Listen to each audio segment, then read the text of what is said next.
le plus long du monde. Le cordon ombilical de la Mauritanie.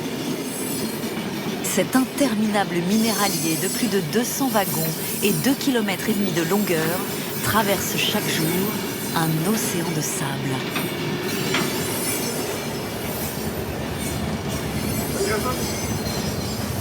Ça, on a le frein automatique. C'est pour freiner les wagons tractés. Moi, je suis né sur la voie. Oui, j'ai ouvert les yeux sur le train.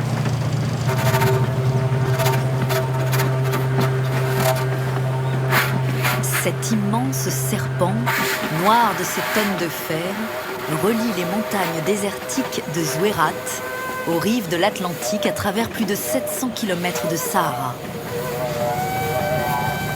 L'unique réseau ferré de Mauritanie et son train du désert sont comme les veines d'un même cœur. Vital dans un pays où le Sahara occupe toute la place.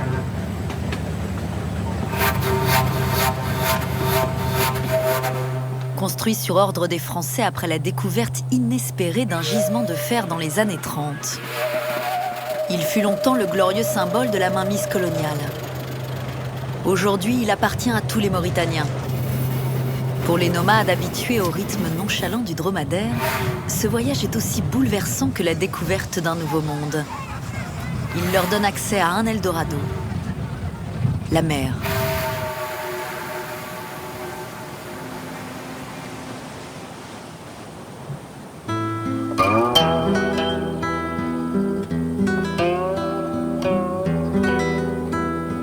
L'idée de faire passer un train en plein désert pousse dans l'une des régions les plus arides et les plus reculées de Mauritanie. Au cœur des montagnes de la Kédia d'Idjil, le point culminant du pays, une terre à la beauté lunaire et aux températures sahariennes. Brûlante le jour, glaciale la nuit. Jusqu'au XXe siècle, on ne vit dans les montagnes que sous des tentes, comme la famille nomade de Sid Ahmed. Dans cette zone, à l'époque, il n'y a pas beaucoup du monde. À l'époque, il n'y a que des nomades qui se déplacent avec leurs bêtes. Si ici on parle quotidiennement français, c'est qu'à partir de 1902, la région, comme le reste du pays, est sous occupation. C'est le temps de l'AOF, l'Afrique occidentale française. Parmi les colonies, la Mauritanie, mais aussi le Sénégal, la Guinée ou la Côte d'Ivoire. Les pays étaient sous le contrôle de la France, mais il n'y avait pas du tout de présence française qui passe par le campement nomade, parce qu'il n'y a pas d'intérêt. Donc c'est pour cela qu'ils étaient tranquilles. Pourtant, tout change en 1930. On raconte qu'à l'époque, le pilote Antoine de Saint-Exupéry survole la région lors d'un vol de la célèbre aéropostale. Ses instruments de bord s'affolent à l'approche d'un précieux trésor minéral, tapi au cœur de cette chaîne de montagnes. Les colons français ne s'y trompent pas. Une gigantesque mine de fer voit le jour dans les années 50, et avec elle, machines, camions et hommes par centaines.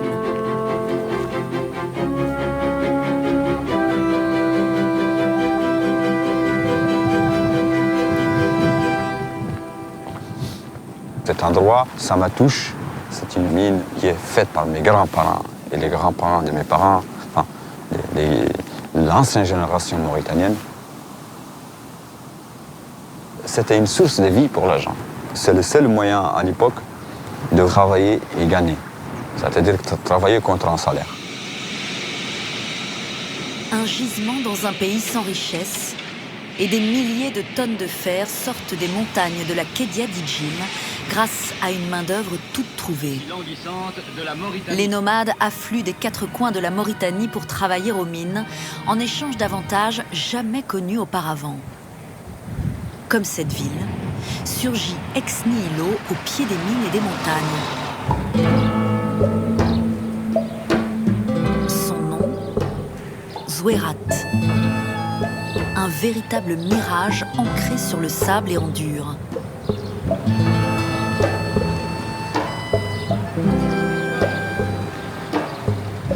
attirant les négociants, les hommes d'affaires, les aventuriers chercheurs de pierres. Une ville pleine de promesses et d'effervescence.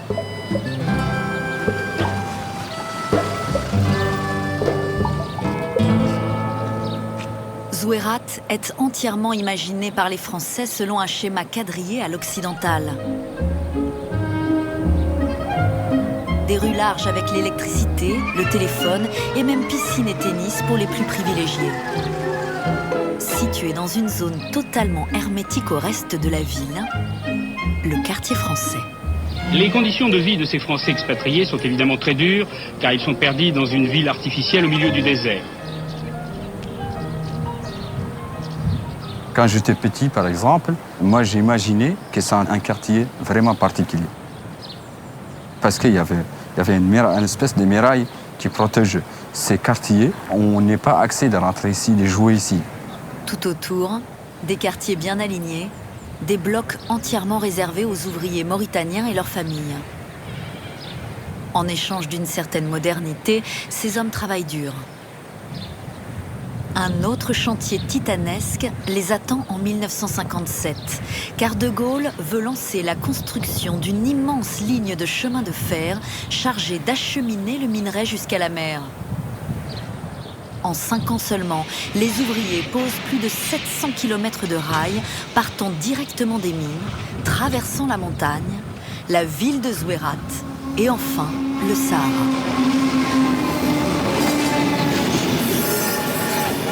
Le 16 avril 1963, le premier train s'élance à travers les paysages de la Kedia d'Idjil.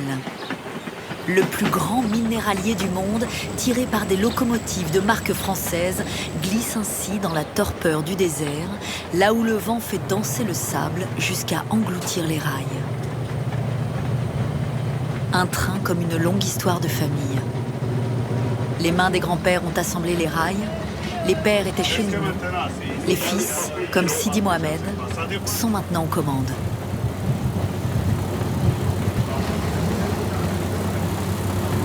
Pendant la conduite du train, tu dois être présent, prêt à tout. Tu réagis à la seconde.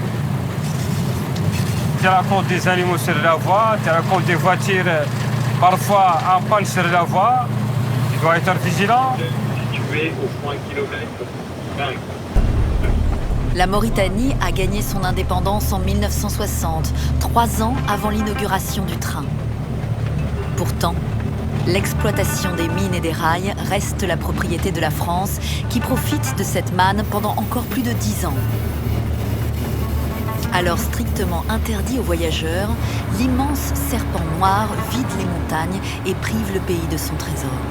Enfin, sur le train, il y avait des Français comme le chef de bord.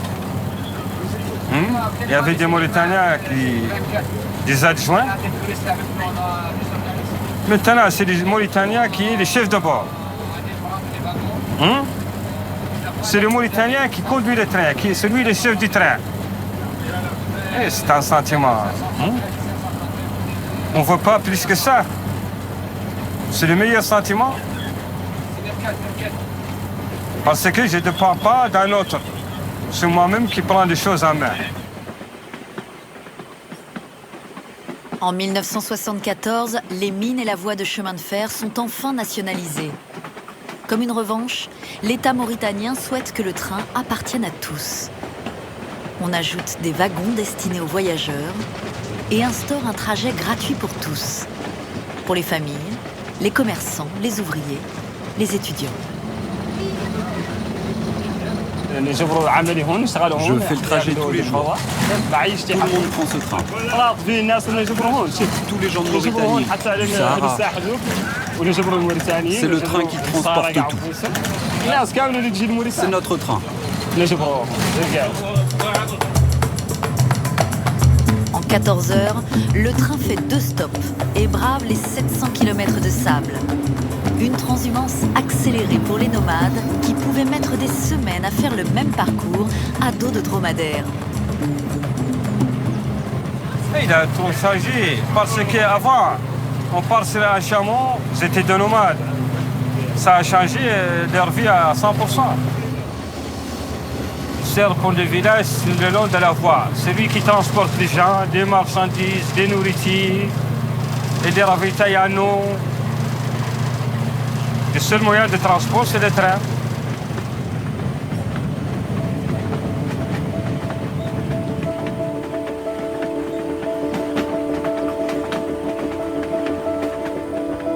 Au petit matin, au bout d'un océan de sable, apparaît tel un spectre la côte atlantique du Cap Blanc.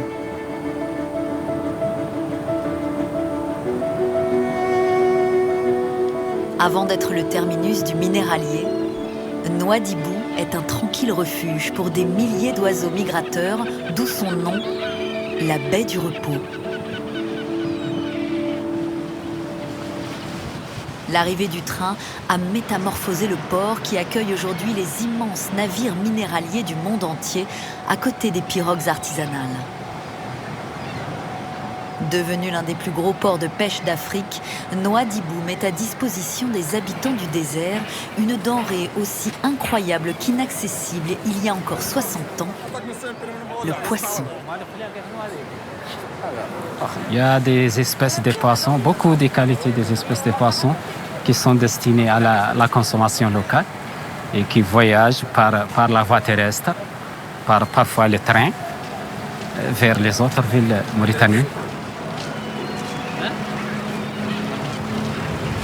Jusque dans les années 60, Nouadhibou est une légende pour les nomades du Sahara et des montagnes de Zouérat. Un port que l'on ose à peine imaginer. Aujourd'hui, grâce au train du désert, les nomades de toutes les régions de Mauritanie peuvent venir faire leur marché. Ils viennent ici acheter les poissons, ils les mettent dans une caisse, ils mettent la glace et pas de problème, ils peuvent voyager sans problème. Un train qui fait le pari fantastique de relier deux régions que tout oppose. Du fin fond du Sahara aux rives de l'Atlantique, il est une source de vie. Né sous le signe de l'exploitation coloniale, il est aujourd'hui le symbole d'une liberté fondamentale. La libre circulation des Mauritaniens au sein de leur propre pays.